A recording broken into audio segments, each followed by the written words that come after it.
오늘 우리에게 주시는 하나님의 말씀은 출애굽기 3장 5절 말씀입니다. 하나님이 이르시되 이리로 가까이 오지 말라. 내가 선 곳은 거룩한 땅이니 내 발에서 신을 벗으라. 목요일부터 시작된 강의의 흐름입니다. 그래서 오늘 전할 말씀은 그걸 정리해서 여러분에게 내놔야 되기 때문에 갑작스럽게 큰 화면들이 나올 겁니다. 이게 목요일부터 나왔던 내용의 흐름이었구나를 생각하면서 이제 최대한 또 참석을 못 하셨던 분들은 마음을 열고 들어주시면 좋겠습니다. 너무 애쓰시고 수고하실 텐데 우리 잘 듣겠습니다. 힘내십시오 하는 마음으로 박수로 환영했으면 좋겠습니다. 할렐루야.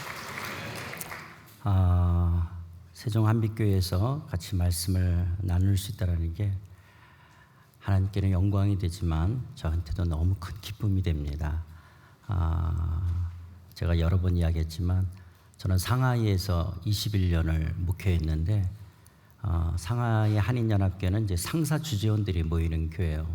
그래서 이제 젊은 분들이 많고 했는데 우리 상해교회하고 가장 분위기가 비슷한 데가 세종 한빛교회인 것 같아요. 그래서 더 친근한 마음도 있고 또 우리 김한규 목사님하고 같이 이야기하다 보면 너무 좋아요. 진솔하고 솔직하고 그러면서 하나님 앞에 늘 겸손하게 엎드리며 하나님의 뜻을 구하는 그 태도가 너무 귀하고 그래서 제가 부족한 사람이지만 세종 한빛교회가 이 시대의 한국교회와 열방을 향해서 아름답게 쓰임받도록 하는데 정말 조금이라도 도움이 될 수 있으면 좋겠다 그런 마음으로 이 집회의 말씀을 나누고 있습니다.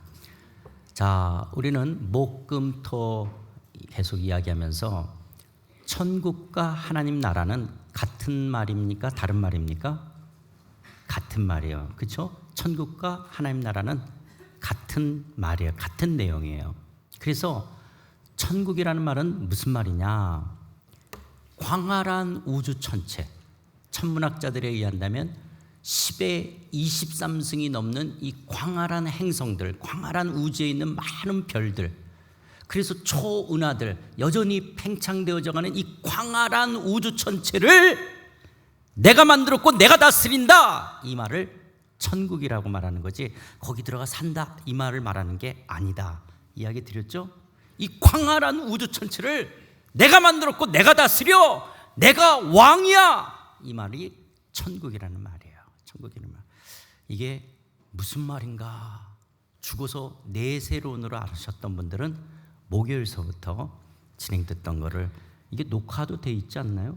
예. 그래서 꼭 들어가셔서 아마 들어보시면은 이게 지금 내가 기독교를 이렇게 알았구나 내가 이렇게 배웠구나. 그런데 여러분 지금 제가 하는 말이 충격스럽게 다가오시는 분들은 꼭 들으셔야 되고요.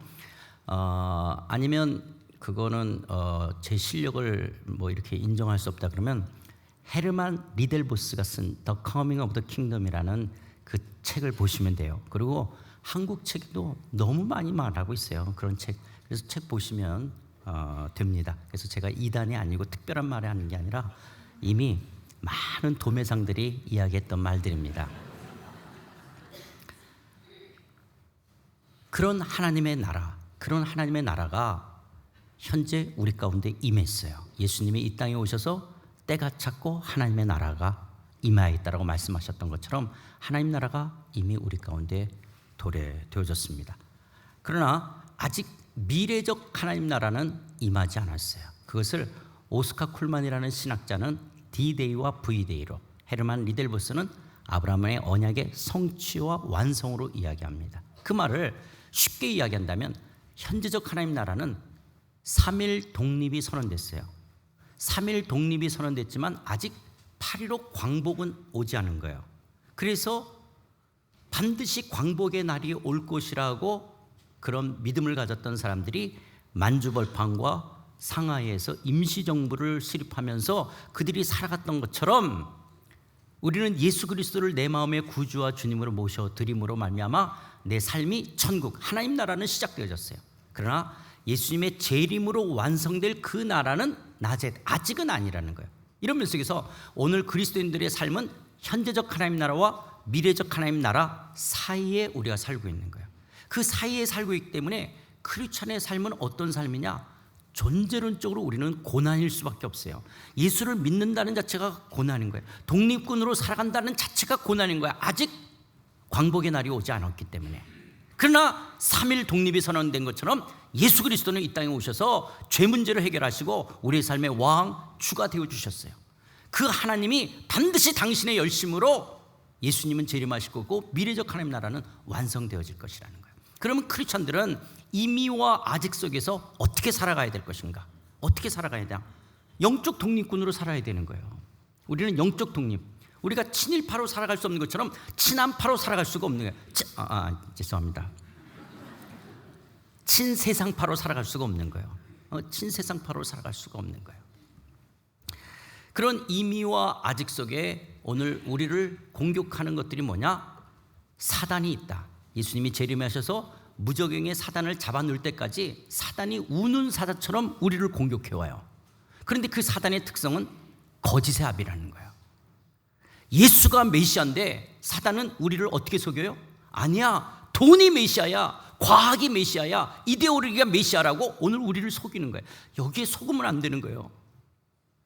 그런데 이데올로기가 메시아가 아니라는 것은 이미 역사 속에서 이제 드러났기 때문에 우리가 무슨 그런 이념 싸움, 사회주의 국가로 가지는 않겠죠. 우리가 전체주의 국가처럼 가지는 않겠어요. 그러나 오늘날은 돈이 메시아라고 하는 이 사단의 속임에 너무 많은 사람들이 속고 있는 거예요.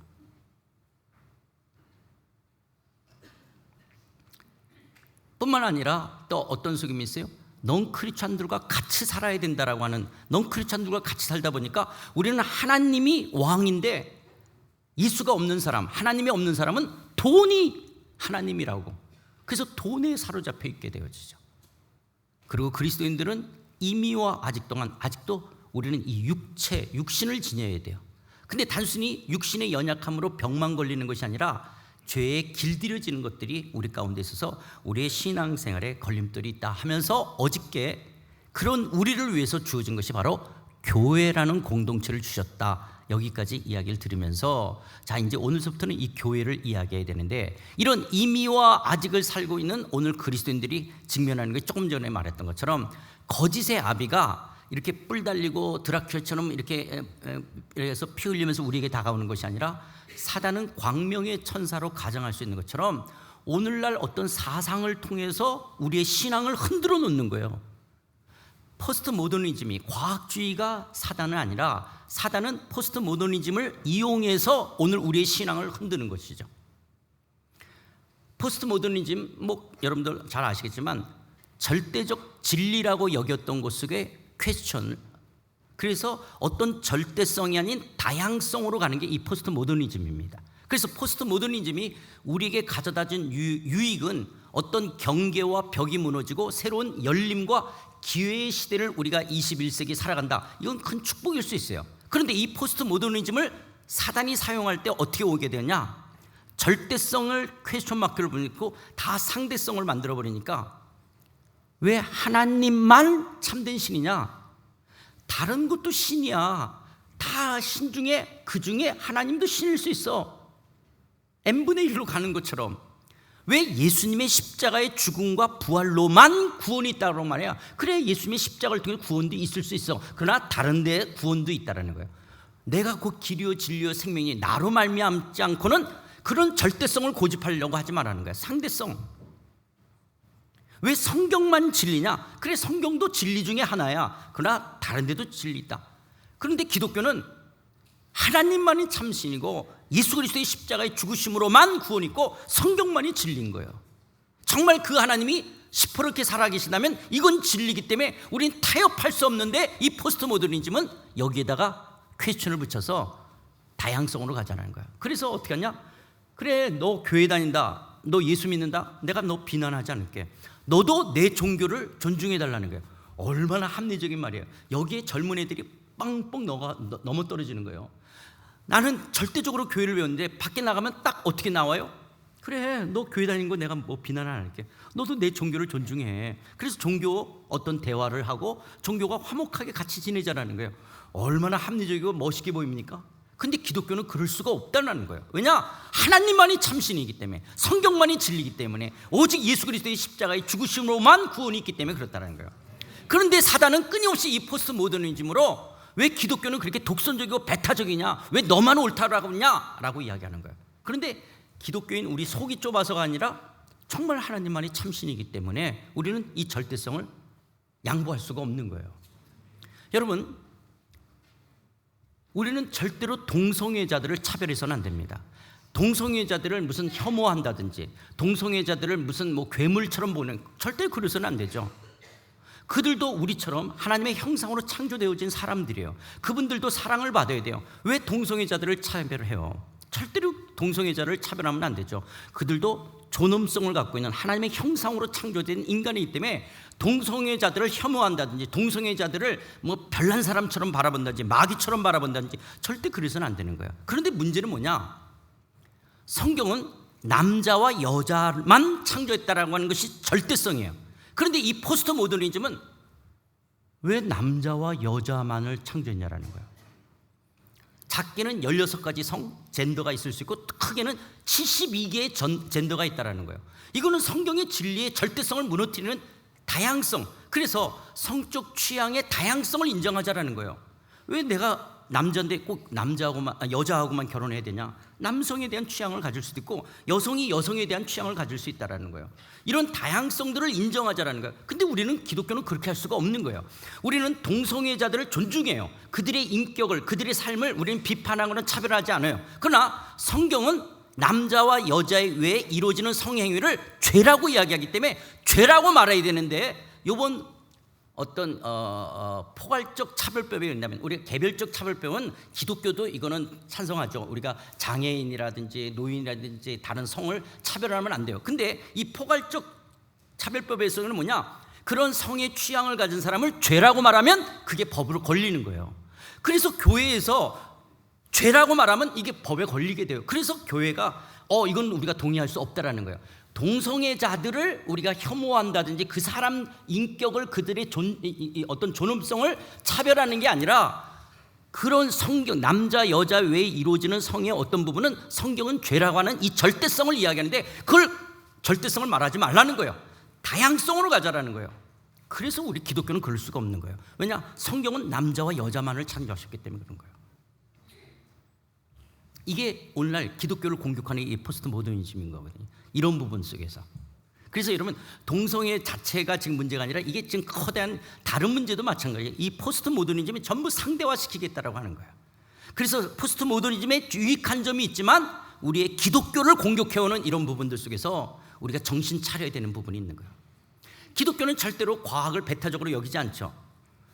과학이 발전되기를 하나님이 원하시는데 과학주의에 사로잡힌 사람들, 그런 과학주의에 사로잡힌 사람은 과학 만능주의, 과학에 대한 왜곡된 생각 속에서 과학으로 설명돼야지만은 팩트로 받아들이려고 하는, 그리고 마치 자기는 지식인이라고 여기는 것들 속에서 기독교인들이 왠지 그렇게 과학주의에 사로잡힌 사람 만나면 내가 좀 비지성인 것 같고, 내가 어떤 이런 종교적인 거에 매여 있으면 뭔지 나는 좀 지적이지 못한 것처럼 눌린, 이런 거에 속아서는 안 된다라고 하는 거예요. 이런 거에 속아서는 안 되는 거죠.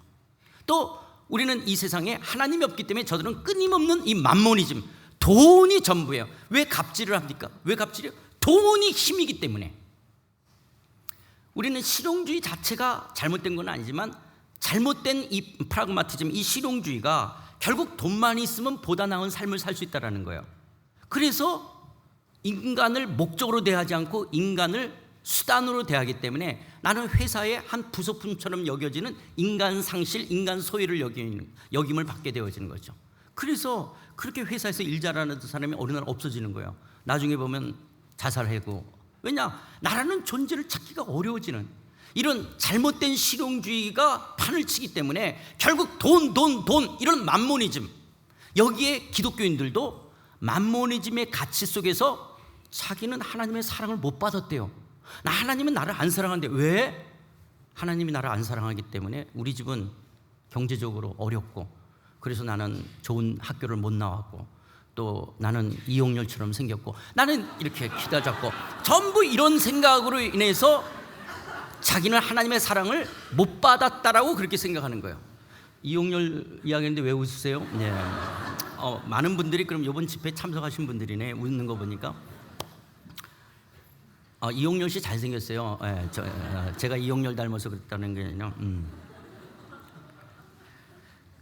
이런 부분들 속에서 우리의 열등하다 우월하다라고 하는 그 잣대는 만몬의 잣대지 하나님의 잣대가 아닌 거거든요. 여기에 이미와 아직을 살아가는 크리스천들이 너무 허우적거리고 있는 거예요. 너무 허우적거리는 거예요. 근데 그 허우적거림이 어디를 흔들어놔요? 사단이 하나님이 나를 안 사랑하고 하나님이 내 기도를 안 들어주신다라는. 왜? 스펙이나 부나 사회적인 위치나 외모나 인맥이 나는 그런 힘. 이 세상은 하나님이 없기 때문에 그런 힘에 눌리는 거예요. 여기 기독교인들이 속아서는 안 되는데 때로는 기독교가 도리어 이 만몬의 가치를 부라 축복이라고 여겨서 우리를 몰아가고 있기 때문에 이게 도리어 안타까운 거예요. 그래서 도리어 어떤 문제가 되냐, 상대적 박탈감을 느끼는 것처럼 예수를 믿어도 아무리 기도를 열심히 해도 경제적으로 어렵고 힘든 일을 당하는 사람이 있어요. 이런 사람들이 어떻게 돼요? 하나님은 나를 안 사랑하고 정말 나는 구원을 안 받았나? 하나님은 나를 안 축복하나?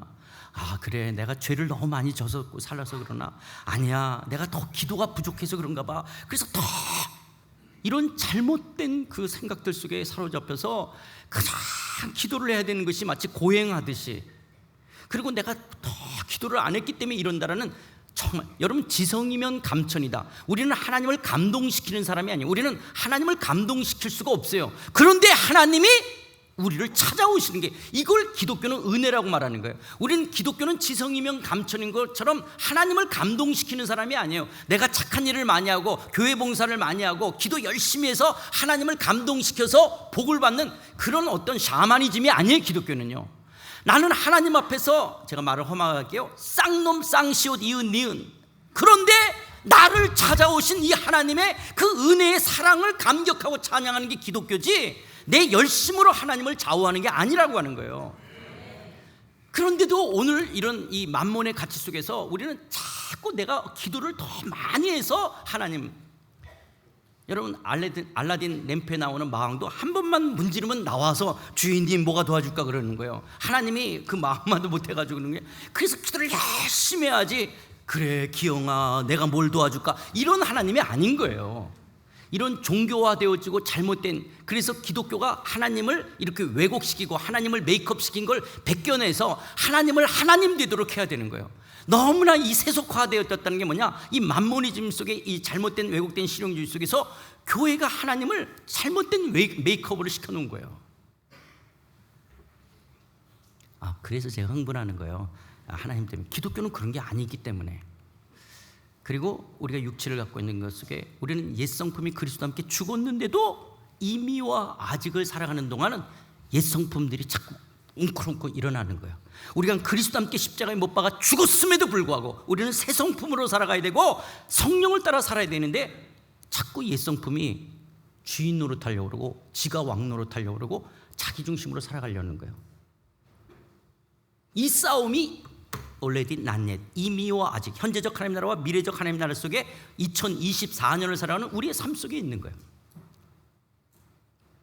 그러면서 육체와 마음이 원하는 대로 살아가는 쾌락주의, 이런 삶들이 있는 이런 갈등들 속에서 노아 홍수가 일어날 때 세상이 어떤 죄로 관영에 많아졌어요?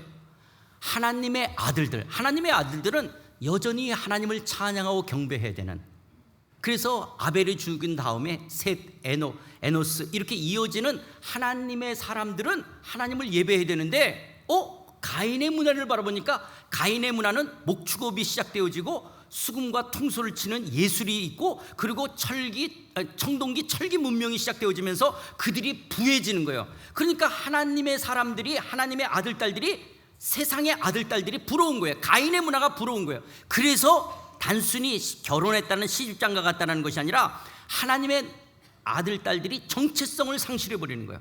내가 하나님의 백성으로 하나님을 예배하기보다는 가인의 문화에 저 물질이 더 좋은 거예요. 그래서 시집가고 장가가서 섞여버리니까 하나님 나라의 백성으로서의 아이덴티티를, 이 정체성을 잃어버리니까 이 사람들이 있어요. 그것이 노아 홍수로 세상을 심판하게끔 되어지는 거죠.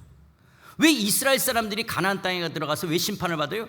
하나님은 특별히 이스라엘을 구분해서 열방의 제사장 나라로 하나님만이 참된 하나님이라는 것을 눈에 보이는 왕이 없지만 하나님이 직접 이스라엘을 다스리시고 하나님의 사랑과 공의가 담겨진 율법을 지킴으로 말미암아 질서가 있는 나라로 드러내 보이기를 원했어요. 근데 이스라엘 사람들이 가나안 땅에 들어가가지고 가나안의 종교 바알과 아세라 신을 섬기는 거예요. 왜 바알과 아세라 신을 섬기게 됐다 그랬죠? 농업 사회로 바뀌었잖아요. 그 전까지는 이스라엘은 무슨 사회였어요? 유목 사회였단 말이에요. 근데 가나안 땅에 들어가서 농사를 지어야 되고 만나가 끊겨야 되는 거예요. 만나가 없어지니까 당장 먹을 게 없어지니까 어떻게 해요? 가나안 땅에 농산물이 있어야 되잖아요. 그러면 풍년이 들어야 되는 거예요. 근데 농사를 안 접었어요. 어떻게 하면 풍년 들어요? 태양과 물을 주관하는 바알신, 남성신과 다산의 여신 아세라신을 섬기면서 거기서 종교의식이 성행위라는 거죠. 암컷과 수컷이 결합하면 비즈니스, 돈이 생기는 것처럼 그 성행위가 부를 갖다 달라는 거잖아요. 그런 가나안 종교를 쫓아가니까 하나님이 그래서 계속 선지자를 통해서 농경생활로 표현하자. 아니다, 이른 비와 늦은 비를 주자 나야. 너희들이 나를 섬기면 황충과 메뚜기가 먹지 않고 포도나무와 감나무에 소출이 많게 할 거야 라고 하나님이 농경생활에 표현을 하지만 이스라엘이 그 하나님을 저버리게 되자 이스라엘이 아수르와 바벨론의 멸망을 당하는 것처럼, 그런 것처럼 2024년을 살아가는 이 세종 이 땅에서 살아가는 여러분들이 하나님의 나라의 백성으로 세상 나라와 섞여서는 안 된다는 거예요. 세상 나라의 그 만문의 가치와 혼합되고 동합되고 섞여서는 안 되는 거예요. 우리는 하나님 나라의 백성의 정체성을 잃어버려서는 안 되는 거예요. 우리가 조선 사람이라는 것의 정체성을 잃어버려서는 안 되는 것처럼, 우리가 친일파로 살아갈 수 없는 것처럼, 우리가 영적 독립군으로 우리는 하나님 나라의 백성으로 살아가야 되는 거예요. 그 길이 고난의 길이요 십자가의 길이요 가시밭 길이라 할지라도 이것이 진리이기 때문에 우리는 이 길을 걸어가는 사람들을 우리는 크리스찬이라고 이야기하는 거예요. 그래서 사도 바울은 이런 이미와 아직 속에 우리에게 주어진 것이 교회예요. 그 교회를 바라보면서 사도 바울은 이렇게 말하는 거예요. 나는 이제 너희를 위하여 받는 괴로움을, 사도 바울이 너희 성도들을 위해서 받는 괴로움을 기뻐한다는 거예요. 그러면서 그리스도의 남은 고난을 그의 몸된 교회를 위해 내 육체에 채우느라. 내가 교회의 일꾼 된 것은 하나님이 너희를 위해 내게 주신 직분을 따라 하나님의 말씀을 이루려 함이라. 여러분, 지금 사도 바울이 그리스도의 남은 고난을 자기 육체에 채우겠다는데, 예수님이 십자가에서 기절했어요, 죽었어요? 예수님이 십자가에서 죽었죠? 그럼 그리스도의 남은 고난이 뭘까요? 그리스도의 남은 고난? 아직 거듭나지 않았기 때문에 성령의 역사가 없으니까 이제 이런 말이 어려울 거예요. 그냥 여러분 힘들죠? 하나님이 여러분 도와줄 거예요. 이런 메시지를 들으면 좋을 텐데 이게 지금 막 이렇게 PPT 하면서 이렇게 하니까 이게 어려울 텐데, 그러나 이게 너무너무 중요해서, 그래서 지금 혹시 눈 감고 계신 분 때문에 그리스도의 남은 고난이 뭐예요? 그리스도의 남은 고난이 뭐죠? 그리스도의 남은 고난, 예수님이 십자가에서 다 이뤘다라고 말씀하셨잖아요. 그런데 뭘 남겨놓은 고난이 뭐 있냐라는 거예요. 그 남겨놓은 고난이 뭐냐? 이미와 아직 속에 우리에게 준 게 뭐냐? 교회라는 공동체를 줬어요. 그런데 교회의 머리는 누구죠? 예수님은 부활 승천하셔서 승리하시고 존귀케 됐어요. 그러면 예수님의 몸은 누구죠? 예수님의 몸은 누구예요? 우리들이잖아요. 우리들은 아직 이 땅에 있어야 되는 거예요. 예수님의 몸인 성도들은 아직 이 땅에 있는 것이 그리스도의 남은 고난인 거예요. 그래서 그리스도의 남은 고난을 사도 바울이 내 육체에 채워 내가 교회의 일꾼 됐다라고 말하는 거예요. 자, 그렇다면 교회는 누가 교회냐? 교회는 세상으로부터 부름받은 하나님의 백성이요, 동시에 세상으로 보낸 예수 그리스도의 제자, 하나님의 백성, 예수 그리스도의 제자, 성도를 교회라고 말하는 거예요. 지금 여러분, 세종 한빛교회는 누가 한빛교회죠? 여러분들이 세종 한빛교회예요. 그러면 이 건물은 뭐죠? 이거는 그냥 예배당이에요. 오늘 우리들을 모이게 하는 하나의 시설이지 이 건물이 교회의 성전이 아니잖아요. 누가 성전이에요? 우리가 성전이에요. 예수님을 내 마음의 구주와 주님으로 모신 우리들이 성전이고 우리들이 교회인 거예요. 그래서 여러분, 혹시 여러분들 가운데 나는 세종 한빛교회를 너무 사랑해요, 그리고 옆에 성도들하고 싸워, 그러면 이게 모순이 되는 거예요. 자, 재직이신 분, 우리 집사님, 그 다음에 장로님, 권사님들, 또 여러분 교회에서 어떤 중직을 맡고 계신 분들 생각해 보세요. 여러분들 세종 한빛교회를 사랑하시죠? 그리고 옆에 중직자들하고 재직하고 싸운다. 그건 모순이에요. 그래서 나는 사랑한다는 말을 안 해야 돼요. 왜냐? 교회는 건물이 아니고 어떤 시스템이나 메커니즘이나 조직이 아니라 우리가 교회인 거예요. 옆에 있는 직분자들이 교회예요. 그래서 내가 교회를 사랑한다는 건 옆에 있는 직분자를 사랑한다는 거예요. 사람을, 성도를 사랑한다라는 말이에요. 그래서 교회 일 열심히 하는 사람이 교회에서 싸운다. 그러면 열심히 하지 말아요. 왜냐? 교회는 우리가 교회이기 때문에.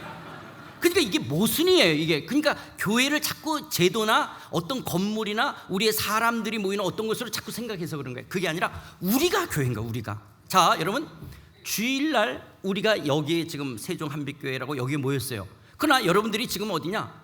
여러분들이 교회면 집에 가도 여러분들이 뭐예요? 교회예요. 여러분들이 직장에 갔어요. 교회예요. 그러니까 지금 여러분이 통전부에, 행정부에, 또 무슨 교육부에 지금 여러분 들어가서 월요일부터 토요일까지 근무한다. 거기가 세종 한빛교회인 거예요. 그러니까 여러분, 세종 한빛교회를 여기 모여있는 여기로만 보는 것이 아니라 세종 전체를 바라보는 거예요. 지금 우리 세종 한빛교회가 저기서 운영되고 있잖아요. 저기서 돌아가고 있는 거예요. 여러분의 가정과뿐만 아니라 여러 부처 속에서 또 여기서 편의점을 하든 여러분들이 무슨 음식점 식당을 하든 거기에 여러분들이 교회 달력 걸고 십자가 걸렸다고 해서 그게 여러분 교회가 아니라 거기 그 주인이 거기서 일하는 홀에서 일하는 서빙하는 그분이 교회인 거예요. 그분이 세종 한빛교회인 거예요. 그렇죠? 그래서 여러분들이 세종 한빛교인답게 산다는 것은 여러분의 가정과 일터 속에서 교인답게 살아가는 거예요. 그래서 교인들은 우리는 세상으로 부름받은 하나님의 백성이요 세상으로 보낸 예수 그리스도의 제자라는 거예요. 그렇게 하나님의 백성이기 때문에 갖는 특권이 있어요. 하나님이 우리에게 일방적으로 찾아오심으로 우리에게 베푸신 은혜의 이 축복, 이 특권, 이 신분과 특권을 누려가는과 동시에 우리는 세상으로 보낸 자로서의 사명이 있다라고 하는 거예요. 이렇게 교회를 옛날서부터 지금까지 오고 가는 시대 속에서 예수님을 자신의 마음의 구주와 주님으로 모신 사람들을 우리는 교회, 그걸 유니버셜 처치라고 얘기하는 거예요. 한국이든 미국이든 아프리카든 인도든 어느 나라든. 그런데 그런 우주적 교회가 로컬 처치로 우리는 세종 한빛교회로 로컬 처치로 모이는 거예요. 그렇다면 자, 세종 한빛교회는 어디를 향하여 가야 되느냐? 세종 한빛교회는 목표가 뭐예요? 지금 3,000명 모이니까 5,000명이 세종 한빛교회 목표죠. 우리가 존재하는 이유가 뭐예요? 예배당 자리가 없어서 보좌 의자 갖다 놓는데 이제 뭐예요? 그래서 우리는 더 큰 예배당, 더 큰 사람들 모이는 거예요. 근데 안타깝게 세종에 사는 인구가 적어서 안타까워서 서울로 갈까? 이런 게 우리 세종교회 한빛교회 목표가 아니란 말이에요. 그럼 세종 한빛교회 목표는 어디에 있어요? 세종 한빛교회가 어떻게 하나님의 나라의 확장과 성숙에 들여질 것이냐. 왜냐? 하나님의 나라를 실현시켜가는 공동체가 하나님이 교회를 두신 거기 때문에 이미와 아직 속에 하나님은 이 교회를 통해서 당신의 나라를 이루어가기를 원하시는 거예요. 그래서 세종 한빛교회로 우리가 모이는 것은 하나님의 나라를 확장한다라는 것은 하나님의 통치의 영역이 넓어가자는 거예요. 하나님의 다스림을 받겠다라는, 천국의 통치를 받겠다라는 사람과 영역이 넓어져가는 것을 확장이라고 그러고, 하나님 나라의 성숙이라는 것은 그 천국의 다스림에 더 순종하겠다라고는, 하나님의 통치에 순종하는 깊이를 성숙이라고 말하는 거예요. 그래서 세종 한빛교회는 하나님 나라의 확장과 성숙이 있는 거예요. 여기 앉아 계신 분, 여러분들은 뭐 때문에 여기 앉아 계시냐? 하나님 나라의 확장과 성숙을 위해서 앉아 계시는 거예요. 그런데 그 일을 누가 하냐? 여러분 안에 거하시는, 세종 한빛교회에 거하시는 성령님이 해가시는 거예요. 근데 성령님이 여러분 안에서 이렇게 그러면서 확장과 성숙 이렇게 하나님 성령이 하냐? 성령이 사람을 통해서 그 일을 하는 거예요. 그 사람이 누구냐? 교회 일꾼, 목사를 세우시는 거예요. 아까 사도 바울이 그리스도의 남은 고난을 위해서 내가 교회 일꾼 됐다라고 말하는 것처럼 하나님은 교회 목사를 세우셔서 이 일들을 이루어가게 하시는 거예요. 그렇다면 여러분, 이 교회와 목사를 삼으셨으니 이는 성도를 온전케 하여 봉사일을 하게 하시는데요. 여러분, 이 교회가 거듭난 성도들이라면, 자, 그러면 여러분들의 신앙의 목표는 뭐냐? 우리의 신앙의 목표는 내가 하나님 나라 백성이 됐기 때문에 하나님 나라 백성다운 삶, 하나님 나라 백성다운 성숙한 사람, 고마워요 라고 말할 수 있는 사람이 사람다운 사람인 것처럼 하나님 나라의 백성다운 삶을 살아가는 거예요. 하나님 나라의 백성다운 삶, 그 백성다운 삶을 성숙하게 이루어가자라는 거예요. 이게 우리 크리스찬들의 신앙의 목표예요. 내가 어떻게 하나님 나라 백성답까? 내가 엄마 아빠의 자식다운 거, 내가 한국 사람다운 거, 이런 것처럼 하나님 나라 백성다운 삶을 살아가는, 백성다운 성숙한 삶을 살아가자. 이 일을 어떻게 우리가 하나님 나라의 백성답게 사냐? 성령님이 열심히 우리를 그렇게 하나님 나라 백성답게 만들어 가시겠다라는 거예요. 근데 성령님이 누구를 통해서? 사람을 통해서 그 일을 이뤄가겠다. 그래서 교회에 일꾼이 있는데, 자, 그런 교회 일꾼으로 누굴 세웠어요? 김한규 목사님 생겼어요. 근데 목사님이 사람이에요. 예수님도 인간의 몸을 입고 있을 때 12제자밖에 못했어요. 예수님이 24명, 뭐 막 120명을 키운 게 아니라 12명이었던 것처럼 우리는 물리적인 한계가 있어서 김 목사님이 어떻게 다 성도를 온전케 할 수가 없어서 그 일을 함께할 동역자로 부교육자들을 세우는 거예요. 또 부교육자를 갖고도 다 안 돼서 여러분 이 교회에 어떠냐? 김한규 목사님과 부교육자들은 이 교회에 성도들을 온전케 할 수 있는 교회 일꾼들을 세우는 거예요. 그 교회 일꾼을 다른 말로 장로, 권사, 집사라고 말하기도 하고, 또 더 중요한 교회 일꾼이 누구냐? 목자, 초원지기가 되는 거예요. 교사가 되는 거예요. 여러분 교회의 가장 중요한 것이 누구냐? 교회는 우리가 교회이기 때문에 교회를 교회답게 하는 것은 이 한빛교회 가운데 목자가 어떻게 목자로서 역할을 할 것인가, 초원지기가 초원지기로서, 교사가 교사로서 어떻게 성도들을 섬기냐, 성도들을 잘 섬겨 온전케 하라고 재직을 세우는 거고, 교육자들. 그래서 김한규 목사님이 있는 거예요. 김한규 목사님이 북치고 장구 치는 걸 여러분들이 관중으로 목사님 잘하신다, 아유 오늘도 은혜 받았어요, 오늘 북 잘 치시던데, 이게 교회가 아니에요. 북치고 장구 치는 게 누가 쳐야 돼? 여러분들이 교회예요. 여러분들이 북치고 장구 치도록 어떻게 잘 칠까, 그걸 도와주는 사람들을 교육자라고 말하는 거예요. 그런데 안타까운 것은 자꾸 목사들이 자기 일인자로 자기가 다 하고 성도들이 관중이 돼버린 거예요. 청중이 돼버린 거예요. 방청객이 돼버린 거예요. 그러니까 한국교회는 영향력을 잃어버리는 거예요. 탁월한 목사님이 있으면 그 교회는 많이 모이지만 성도들은 탁월하지 않는 거예요. 왜? 한 지도자 때문에. 그 사람이 죽으면 교회는 다. 이게 건강한 교회가 아니에요. 여러분들이 교회이기 때문에 여러분들이 탁월해져야 된다는 거예요. 여러분들이 그렇게 탁월해지도록 돕는 사람들을 교회 일꾼인 거예요. 그래서 여러분, 신앙이 성숙하면 성숙할수록 여러분들은 뭐냐? 교회 일꾼이 돼야 되는 거예요. 어떤 교회에서 집사가 되고 안수집사가 되고 장로가 되는 게 계급장을 타는 게 아니에요. 내가 교회 일꾼으로서 성도들을 더 잘 돕기 위해서 그런 교회의 질서의 공동체 속에 그런 직분을 갖는 것들이에요. 그래서 장로, 권사, 집사인데 목자를 안 한다? 교사를 안 한다? 그건 집사가 아니라 잡사예요. 잡사지. 그 집사는 뭘 하는 사람들이냐? 교사가 되는 거예요. 부모가 아이들을 그냥 주일학교만 맡겨놓고 거기다가 위탁시키는 그런 게 아니라 부모가 내 아이를 신앙으로 양육해야 되는 것처럼 다른 집 아이들, 그래서 부모가 교사가 돼야 되는 거예요. 내 아이만 맡기는 게 아니라 부모가 직접 가서 내려가서 교사가 돼서 1부 때 엄마가 2부, 이제 그리고 엄마는 2부 예배 드리고 또 아빠는 1부 때 드리고 2부 때 내려가서 교사하고, 그래서 부모들이 교사가 돼서 아이들을, 내 집 아이들은 저 집 아이들은 다 하나님의 나라의 다음 세대들이기 때문에. 그리고 이 소그룹은 교회가 단순히 목회 관리하려고 소그룹을 두는 것이 아니라 소그룹 속에서, 왜냐하면 이게 지금 대중을 상대로 하는 거잖아요. 지금 여러분들이 저의 이야기를 일방적으로 들어야 되잖아요. 이러해서는 교육이 진정한 게 이루어지는 것이 아니죠. 여러분들이 소그룹 속에서 이 대화가 나눠져야 되고 삶이 나눠져야 되고 아픔이 나눠져야 되잖아요. 거기서 함께 교회라고 하는 본질이 소그룹 속에서 나눠져야 되잖아요. 그러니까 누가 중요해요? 목자가 얼마나 중요한 거예요. 그러니까 여러분, 한빛교회 모일 때마다 박수 쳐야 될 사람들은 목자와 교사인 거예요. 그리고 이분들의 수고와 헌신에 대해서 여러분들이 계속 응원하고 기도해 줘야 되는 거예요. 그런데 우리는 주의 종, 그래서 김한규 목사님만 이렇게 되면 그거는 건강한 교회가 아닌 거예요. 우리가 김한규 목사님을 귀중하게 여기는 것은 목자가 목자 되도록, 교사가 교사 되도록 헌신하고 수고하니까 우리가 그 일고, 그리고 질서적 권위로 하나님이 담임 목사를 세웠기 때문에 우리가 존경하고 기도하는 것이지, 교회의 본질은 여러분이 교회예요. 여러분이 교회라고 하는 거예요. 그리고 교회는 여기에만 모여 있는 것이 아니라 지금 여러분의 일터 속에서 여러분이 세종 한빛교회를 넓혀가고 있는 거예요. 그러니까 세종 한빛교회가 지금 얼마나 넓은 거예요. 여러분이 가 있는 다 청주에서도 지금 일하시는 장로님 계시니까 거기가 한빛교회잖아요. 지금 거기서. 그래서 교회 일꾼이란 그리스도의 남은 고난에 참여하는 자들이요, 교회 일꾼이란 임의와 아직, 현재적 하나님 나라와 미래적 하나님 나라, 현재적 천국과 미래적 천국 사이 이미와 아직을 살아가는 성도들을 섬기는 사람들을 교회의 일꾼이라고 이야기하는 거예요. 자, 그렇다면 이 교회는 왜 존재하냐? 교회가 존재하는 이유와 사명은 하나님의 영광을 위해서 존재하는 거예요. 예배를 통해서, 훈련을 통해서, 말씀의 양육을 통해서, 그리스도의 복음을 증거하는 것을 통해서 우리는 교회는 하나님의 영광을 위해서 존재해요. 우리가 성부 하나님이 우리의 구원을 계획하시고, 성자 예수님이 구원을 십자가에서 성취하시고, 성령 하나님이 우리에게 구원을 적용하는 이유가 뭐냐? 이는 하나님의 영광의 은혜를 찬송하려 합니다. 그렇기 때문에 여러분, 교회는 모일 때마다 하나님의 하나님 되심을 찬양하는 거예요. 여러분들이 일주일의 삶을 살다가 오늘 이 주일날 모여서 뭐였냐? 하나님만이 창조주십니다. 하나님만이 구원자십니다. 하나님만이 역사의 주인이십니다. 하나님만이 영광과 찬송을 받으실 하나님이십니다. 할렐루야!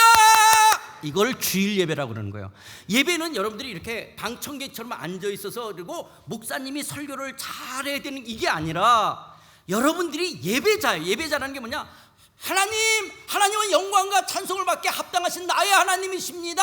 이거를 표현하는 걸 예배라고 그러는 거예요. 그런데 이게 종교화되어지면서 어떻게 하냐?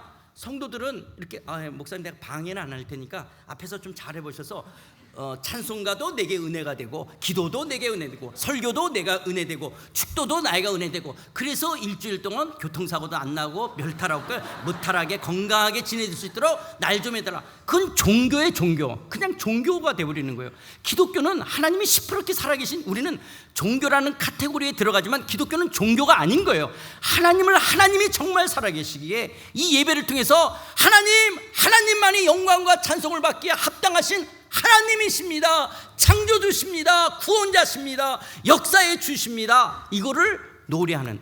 그래서 정말 예배를 잘 드리는 사람들이 얼굴은 어떻겠냐? 북한에 이렇게 보면, TV에 보면 김일성이나 김정일 할 때 예배 드릴 때 그런 표정이 되셔야 돼요. 그러니까 하나님을 향해서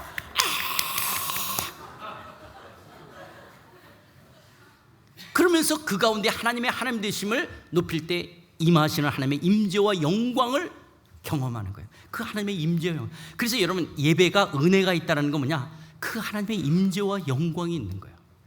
하나님의 임재와 영광을 경험하는 거예요. 그리고 우리가 하나님의 백성인 것을 기뻐하는 거예요. 그 말은 뭐냐? 우리가 임의와 아직 속에 우리는 이 땅에 두 발을 딛고 있어요. 비록 우리가 이 땅에 두 발을 딛고 있지만, 이렇게 예배 공동체로 모일 때, 하나님을 예배할 때, 하나님, 내가 이 땅에 두 발을 딛고 있지만 나는 이 땅에 속한 자가 아니라 하늘에 속한 자입니다 라고 하는 나의 정체성을 확인하는 거예요. 그래서 주일 예배는 얼마나 중요한지 모르는 거예요. 일주일의 삶 속에서 넌크리스찬들과 같이 어울려 있다가, 나는 이 땅에 있지만, 비록 어려움이 있고 고통이 있고 문제가 있지만 나는 하늘에 속한 하나님의 나라야, 하나님의 백성이야, 이거를 확인하는 게 주일 예배인 거예요. 그래서 서로를 바라보며 기뻐하고 격려하고 우리가 함께, 왜냐? 우리 모두는 하늘에 속한 자이기 때문에. 그래서 주일 예배를 빠질 수가 없고, 주일 예배는 너무너무 중요한 거라는 거예요.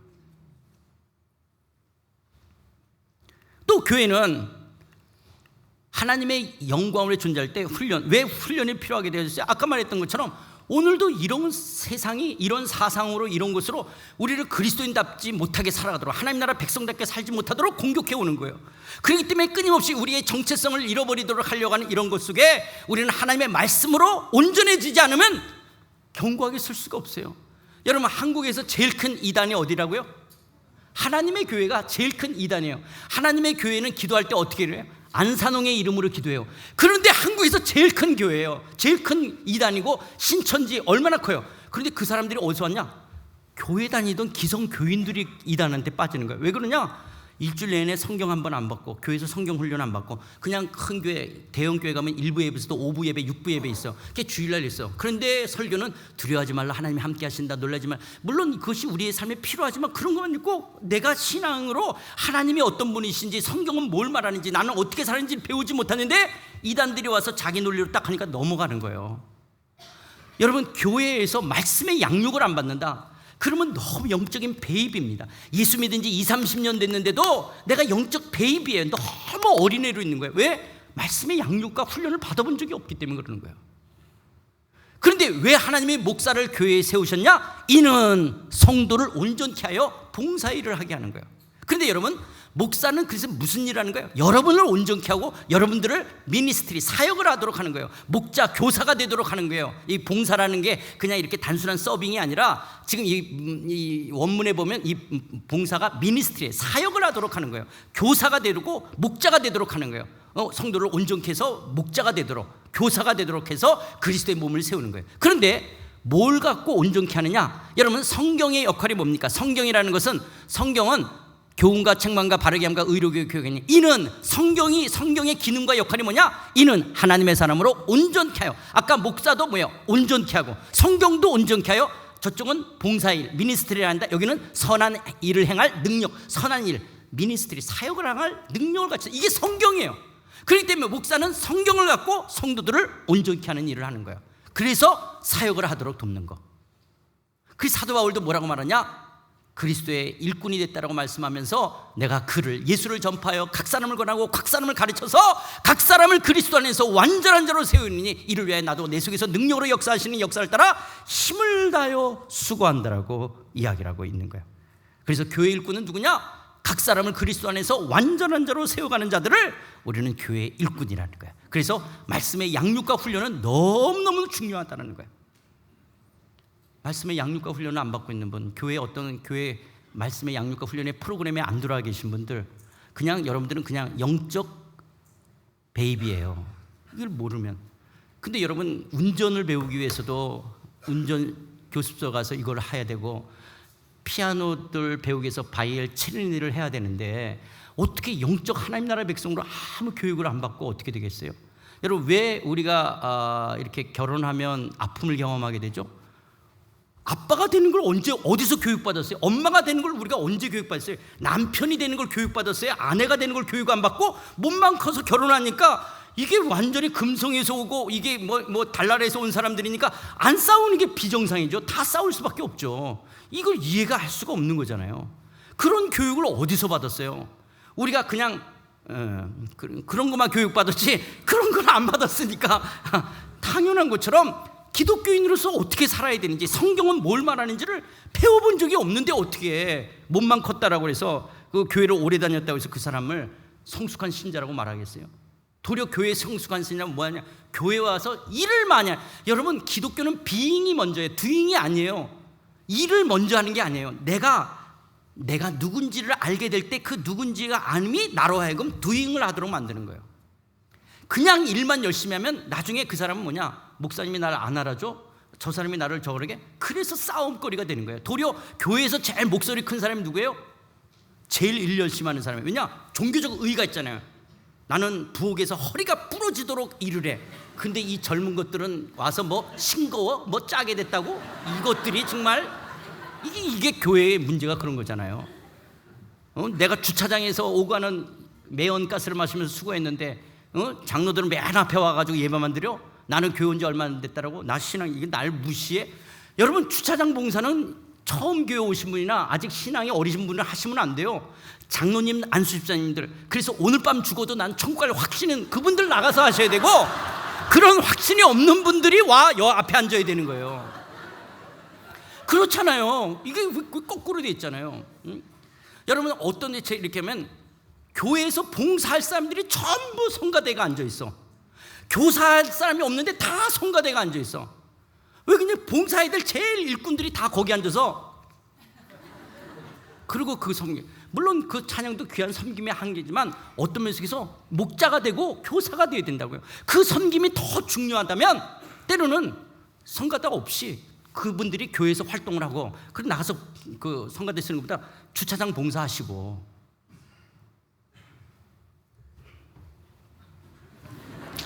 스미마생, 너무 진하게.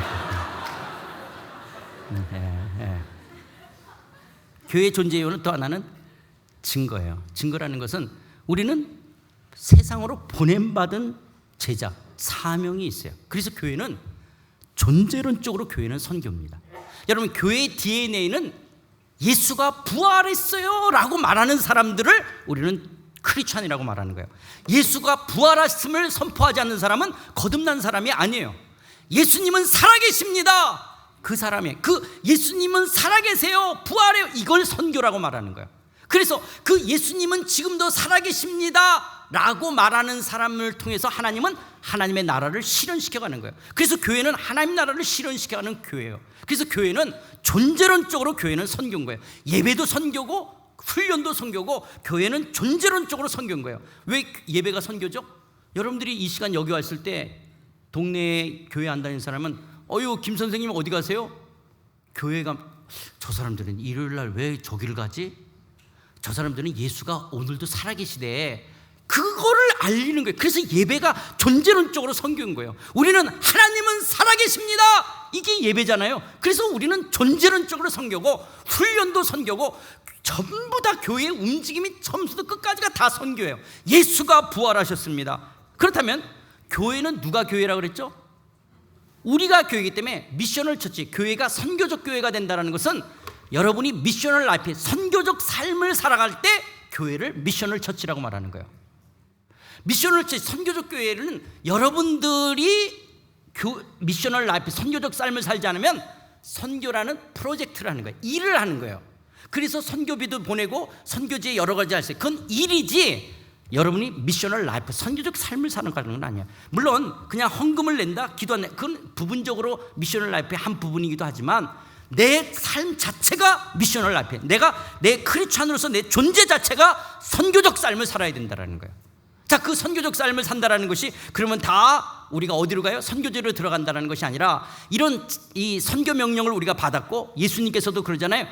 아버지께서 나를 너를 보낸다라고 했는데 이걸 우리가 선교 명령이라고 그래요. 우리가 마태복음과 이 요한복음에 있는 걸 선교 명령이라고 한다면 이걸 창조 문화 명령이라고 하죠. 그래서 모든 것을 다스리게 하자 그렇게 이제 이야기하시는데요. 왜 2부 예배 때 더 시간이 없어졌지? 이상하네요. 제가 뭘 더 했죠? 아까 1부보다.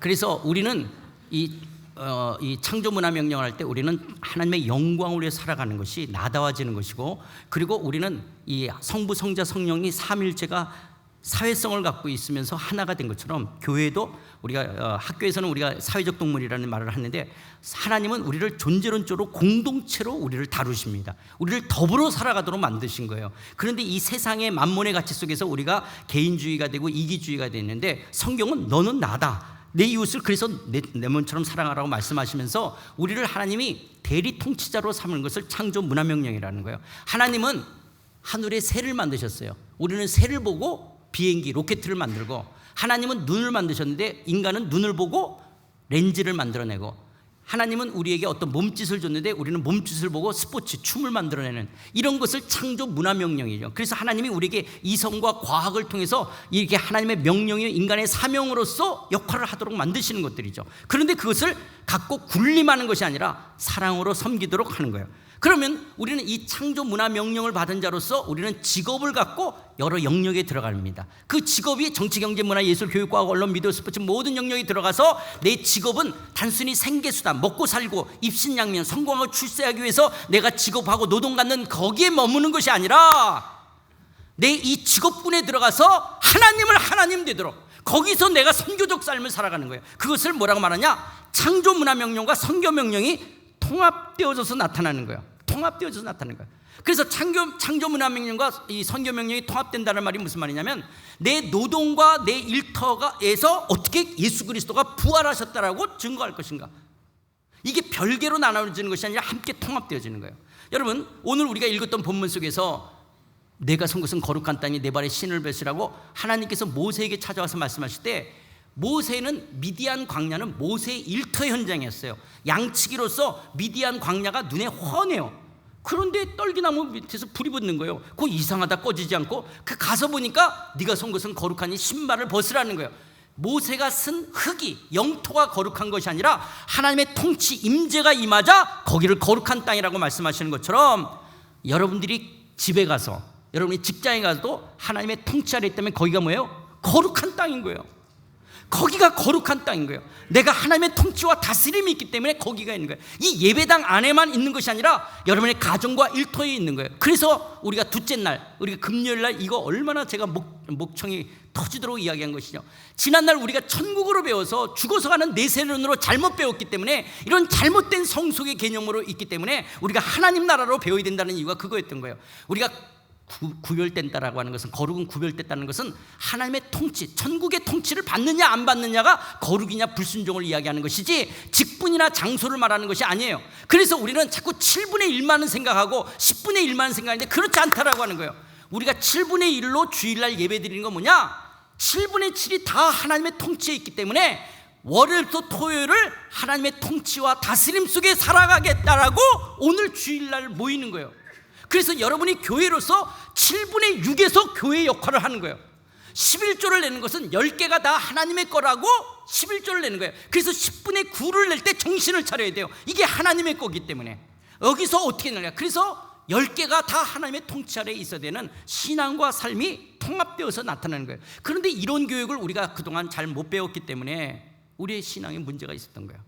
그동안은 우리는 일제시대와 6.25와 새마을운동에 먹고 사는 게 힘들었고 민도도 낮았기 때문에 우리는 그냥 기도해서 축복을 받는 거였어요. 그래서 한국교회는 축복을 받았어요. 그런데 이 축복에서 패러다임이 안 바뀌니까 그냥 한국교회는 세속화되어지고 다 돈돈돈돈, 교회가 더 돈돈돈, 그리고 하나님을 끌어들여서 더 우리가 세상에서 잘 되려고 하는 것으로 바뀐 거예요. 그러다 보니까 7분의 6에서 10분의 9에서 욕을 먹는 거예요. 7분의 1과 10분의 1은 교회에서 만나요. 넌크리스찬들과 만나는 건 7분의 6과 10분의 9가 넌크리스찬과 만나는 거예요. 여기서 어떻게 하나님 나라를 이뤄가느냐는 거예요. 여러분들이 교회이기 때문에. 그런데 우리는 다 교회로 전부, 그래서 큰 건물 지었고 예배당에 사람들이 많이 모였지만 한국 기독교는 욕먹는 기독교가 되어버린 것들이라는 거예요. 우리는 모든 일, 무슨 일을 하든지 하나님의 영광을 해야 되고 무슨 일인지 말에나 일에나 주 예수의 이름으로 해야 되는 거예요. 그래서 그리스도인의 삶이라고 하는 것은 우리의 가정과 일터와 사회 모든 영역 속에서 하나님의 통치가 드러나는 영적 예배자로 살아가는 거예요. 우리는 영적 예배자로서 하나님의 선하시고 기뻐하시고 온전하신 뜻이 무엇인지를 분별해내는 이런 통합적 삶을 살아가는 거예요. 신앙과 삶이 분리되고 암과 행함이 분리되고 복음과 빵이 분리되고 말과 행실이 분리되는 것이 아니라 이것이 통전적으로 통합적으로 어떻게 나타나는 삶을 살아갈 것인가, 이런 삶을 통해서 우리는 선교적 교회, 미셔널 처치로 그리스도의 미셔널 라이프, 선교적 삶을 살아가는 이 총체적 구원, 총체적 선교를 이루는 거예요. 그런 기업을 우리는 비즈니스 에즈 미션이라는 거예요. 라이프 에즈 미션이라고도 이야기해요. 근데 라이프라는 말보다는 직접적으로 우리 일터와 조금 더 가깝게 하기 위해서 우리가 비즈니스 에즈 미션, 아트 에즈 미션, 에듀케이션 에즈 미션, 뭐 여러 가지 직업을 다 집어넣을 수 있는 거예요. 그러니까 비즈니스 포 미션은 크리스찬 오너가 내가 노동을 통해서 얻어진 돈을 갖고 구제비나 선교비 하는 거예요. 이거는 비즈니스 포 미션이에요. CBMC라든지 이랜드 같은 기업이에요. 근데 비즈니스 에즈 미션은 내 노동 자체가 하나님의 일이 되도록 하는 거예요. 이 비즈니스가 하나님의 일이 되도록 하는 거예요. 그래서 비즈니스 에즈 미션, 선교로서의 기업을 하는 것들이에요. 그런데 이 선교로서의 비즈니스를 할 때 우리가 그렇다고 해서 이제 비즈니스 에즈 미션은 이런 건데요. 언제 이것만 따로 우리가 언제 해야지 됩니다. 이런 것들이 다 통합되어진 것을 비즈니스 에즈 미션이라고 이야기를 하는 것들인데요. 그래서 BAM을 이렇게 정의하는데 그냥 그림만 보고 넘어가는 걸 하고요. 그래서 BAM 기업은 재정 유지가 가능. 우리는 NGO나 우리는 비영리 단체가 아니라 돈을 벌어야 돼요. 그래서 재정 유지 가능. 근데 돈 버는 과정을 성경적으로 하겠다는 거예요. 개처럼 벌어서 정승처럼 쓰는 것이 아니라 돈 버는 과정을 정승처럼 해서 정승처럼 써야 되는. 왜냐? 우리는 크리스찬이기 때문에. 우리는 부활하신 예수 그리스도를 내 일터 속에서 돈 버는 과정에서 드러내는 거예요. 어떻게 성경적으로 돈을 버는지. 그러면 돈이 잘 벌릴까요? 안 벌릴까요? 잘 안 벌릴 수도 있지만 이 길을 걸어가는 걸 고난이라고 이야기하는 거예요. 그런데 때로는 그것이 성공할 수 있는 거예요. 그냥 여러분들에게 미끼를 던지듯이 여러분 그것이 고난이지만 하나님이 도리어 축복할 것입니다. 그런 부분도 있지만 다 부자가 되지 않아요. 절대 그렇지 않아요. 도리어 망하는 사람도 있어요. 망하는 사람도 있어요. 그런데도 왜 망하냐? 그게 기독교인들의 고난인 거예요. 내가 정직해야 되기 때문에, 내가 성경적으로 돈을 벌어야 되기 때문에, 내가 이윤을 정말 합리적으로 남겨야 되기 때문에. 그러니까 어렵죠. 여러분 식당에 가면 교회 달력이 있고 십자가 걸렸는데 서비스도 엉망이고 음식도 막 그런다. 그러면 도리어 욕먹죠. 그런데 식당에 가면 기독교 냄새가 하나도 없어요. 근데 홀에서 일하는 사람들 기쁨이 있고 뭔가 음식도 그렇고 이 집은 왜 이렇게 하지? 뭐 논밭 팔아가지고 장사하나? 왜 이렇게 잘하지? 오너가 크리스찬이래. 한빛교회 다닌대. 한빛교회 다니시는 분들은 식당을 이렇게 운영하는구나. 그걸 비즈니스 에즈 미션이라고 이야기하는 거예요. 그런데 거기에 베트남 사람들이 아니면 우즈베키스탄에서 오신 분들이 종업원으로 일해요. 그래서 그 사람들이 와, 우리 사장님은 왜 이렇게 장사를 하지? 크리스천은 이런 게. 그래서 베트남 사람이, 중국 사람이, 우즈벡 사람들이, 몽골 사람이 거기서 예수를 믿게 된다. 그걸 비즈니스 애즈미션이라고 이야기하는 거예요. 그런 크리스천 기업이 돼야 된다는 거예요. 그런 크리스천의 노동이 돼야 되는 거예요. 그래서 낮은 곳을 향하여 하나님 나라의 선한 영향력을 드러내는 이런 선교적 교회, 이런 삶을 살아가는 미셔널 라이프. 그래서 이제는 미전도 종족은 비행기 타고 차 타고 가면 돼요. 어떻게 미전도 영역, 어떤 직업군에, 게임 산업 영업에, 행위 예술의 영역에 기독교인이 적다면, 기독교인들 가운데 행위 예술을 하시는 분, 게임 산업에 일하시는 분들이 그 게임 산업, 그래서 유럽이 됐든 중앙아시아가 됐든 오세아니아가 됐든 아프리카가 됐든 미국이 됐든 동남아시아가 됐든 이 지구 전체의 이 직업군 속에 내가 내 이 직업 속에 부르심마다 어떻게 이 직업군에서 선교사로 살아갈 것이냐. 그런데 특별히 어떤 영역, 미전도 영역이 있는 거예요. 거기에 내가 직업을 갖고 있다면 하나님이 나를 이 직업의 선교사로 부른 거예요. 그냥 뭐 캄보디아를 가고 미얀마를 가서 그냥 풀타임 선교사로 있지만 내 창조문화 명령과 선교 명령이 내 일터에서 통합되어 나타나는 삶을 살아가는 증인의 삶인 것들입니다. 그래서 하나님은 지금도 왕권으로 만유를 다스리시고 그가 다스리는 모든 것에 있는 영혼들은 찬양합니다. 그리고 반드시 예수님은 재림의 주님으로 오실 것입니다. 그리고 목요일서부터 지금까지 했던 이론들 너무 빨리 했고 내용이 많다면 내가 선고 거룩한 땅이라고 생명의 말씀사에서 나온 책입니다. 저기 MBC의 9시 뉴스 앵커였던 엄기영 씨가 이름이 저 같은 사람이었지 그냥 제가 쓴 건데요. 내가 그거 책을 보시면 됩니다. 같이 기도하는 마음으로 같이 읽겠습니다. 자, 시작. 세종 한빛교회가 주의 이름으로 예배 드릴 때마다 하나님의 하나님 되심이 선포되며 하나님의 임재와 영광이 드러나며 우리가 주의 백성 자녀인 것을 기뻐하는 예배되게 하여 주시옵소서. 말씀의 양육과 훈련을 통해 영혼들이 거듭나며 치유와 회복의 역사가 있는 교회, 다음 세대가 세워지며 교회가 되게 하여 주시옵소서. 세종 한빛교회가 세계 선교 열방을 섬기는 교회 되게 하시며 성도들의 일터의 현장에서 복음의 선한 영향력을 드러내는 내가 선거 거룩한 땅 사업장 일터 되게 하여 주시옵소서. 하나님 그런 세종 한빛교회 그런 성도들 다 되게 하여 주시옵소서. 예수님의 이름으로 기도드리옵나이다. 아멘. 이곳에서 높임을 받으소서. 내가 밟는 땅 주님의 땅이니 하늘 주의 이름 높이 올리며 높은 나라가 주를 노래해. 모든 만물 주를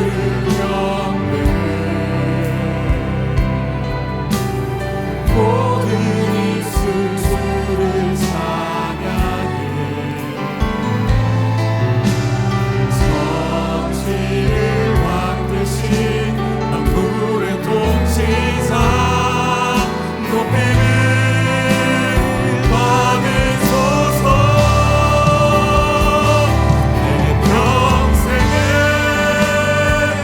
주의 이름 부르며 어느 곳에서든지 주님을 예배하리라. 내가 밟는 모든 땅 아버지의 영광이 선포되야 찬양하며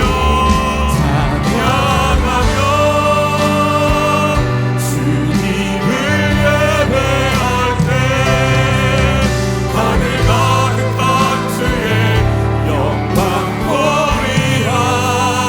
나를 통하여 나의 입술을 인하여 주의 이름 높임을 받으소서. 예수 믿는 PD가 없으니까 점치는 이야기, 전생 이야기, 삼신할머니 얘기는 방송이 나와도 목회자의 말씀은 선포되면 안 됩니다. 예수 믿는 감독이 없으니까 밀양 같은 영화 한 편만 떠도 알아서 교회의 모든 이미지는 무너지게 되어 있습니다. 우리가 삶을 놓쳤고 미전도 영역들을 놓쳐버렸습니다. 그건 해서는 안 되는 거고, 돈 벌어서 비즈니스 포 미션은 됐는데 비즈니스 에즈 미션이 안 되죠. 내가 있는 그곳에서 예수 믿는 맛이 드러나지 않습니다. 이 시간 기도할 때 하나님, 저희가 7분의 6을 이렇게 놓치며 살았습니다. 제가 10분의 9를 내 맘대로 쓰면서 살았습니다. 이원화되고 분리화돼서 그저 기복으로만 흘러가며 이 땅을 살아왔습니다. 하나님, 한빛 공동체가 이 기복의 가치관을 꺾고 구속사의 가치관으로, 하나님 나라의 가치관으로 살기를 원하나이다. 하나님, 이제 나에게 주어진 자리가 하나님의 땅임을 알게 하여 주옵소서. 내가 서 있는 이곳이 하나님의 임재와 통치와 다스리심이 있어야 되는 곳임을 알게 하여 주옵소서. 하나님, 이걸 시작하고 싶사오니, 이 걸음을 떼고 싶사오니 주여 저희에게 말씀하여 주옵소서. 저희에게 감당할 힘과 능력을 부어 주시옵소서. 내가 내 인생과 내 땅을 다시 해석할 수 있는 힘과 용기와 담대함을, 영감과 능력과 권위를 다시금 부어 주시옵소서. 내가 있는 곳이 하나님의 땅임을 알게 하여 주옵소서. 주여 한번 외치고 기도로 나갑니다. 주여, 내 영혼아, 너는 눈을 하나님을 바라볼지어다. 주의 다스리심과 통치가 하나님, 내가 주방 안에서, 내 응접실 안에서, 내 사업장 안에서, 내 일터 속에서, 전화 받는 그 전화 통화 속에서 고객을 만나고 상사를 만나고 학교 속에서, 학원 속에서, 아이들과의 대면함 속에서 하나님이 구석구석마다 그 7분의 6이 열리게 하소서. 내 삶의 구석구석마다 그 10분의 9가 열리게 하소서.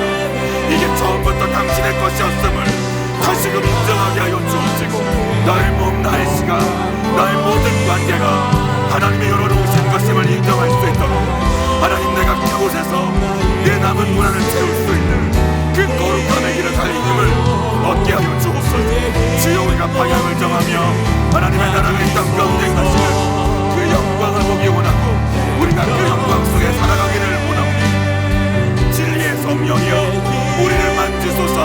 진리의 성령이여, 우리를 새롭게 하소서. 거룩한 공동체가 되게 하소서. 깨어있게 하여 주옵소서.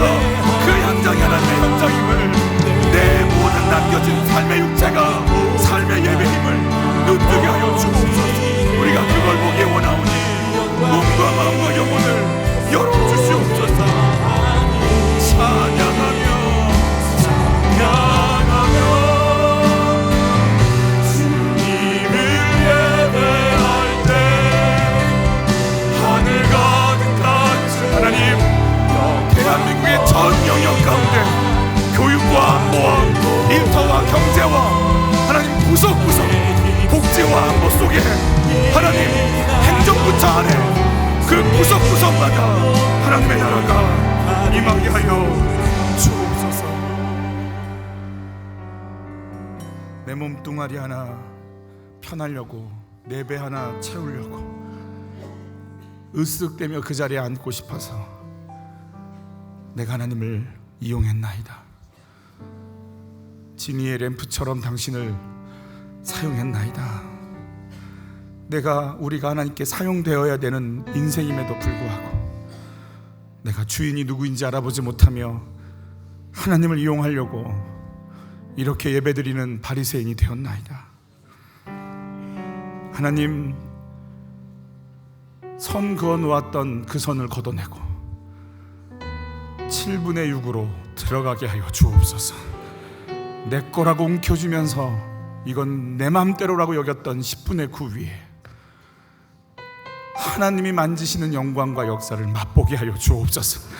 그래서 예수님을 믿고 살아간다는 삶이 뭔지 온 몸, 온 마음, 온 영으로 살아내고 경험하고 누리며 내 남은 고난을 정확히 채워가며 영광의 주님을 맞이할 신부로 살게 하여 주옵소서. 하나님, 이제 시작하려고 하는데 주여 우리의 눈을 열어 주옵시고 감당할 지혜와 영감과 능력을 부어 주옵소서. 귀한 예물을 드리는 손길들 위해 내가 물질의 주인이요 물질이 너희의 주인이 아니라 말씀하시는 성령의 음성을 듣게 하여 주옵소서. 물질이 나를 살게 하지만 물질을 주신 주님이 살게 하심을 다시금 눈뜨게 하여 주옵소서. 하나님, 우리 안에 주님으로 채워지고 주의 인자와 주의 영광으로 넘칠 수 있도록 도와 주옵소서. 이제는 예수 그리스도의 은혜와 하나님의 사랑과 깊어지게 하시고 넓어지게 하시고 확장되고 성숙되게 하시는 성령의 역사가, 그렇게 하나님의 나라, 내가 선 곳 이곳에서 하나님의 통치를 구하며 하나님의 인도를 받으며 하나님의 증거자가 되어 살아가기를 원하는 모든 예배자들 위해 이 은혜가 영원토록 함께 있기를 간절히 축원하옵나이다. 아멘.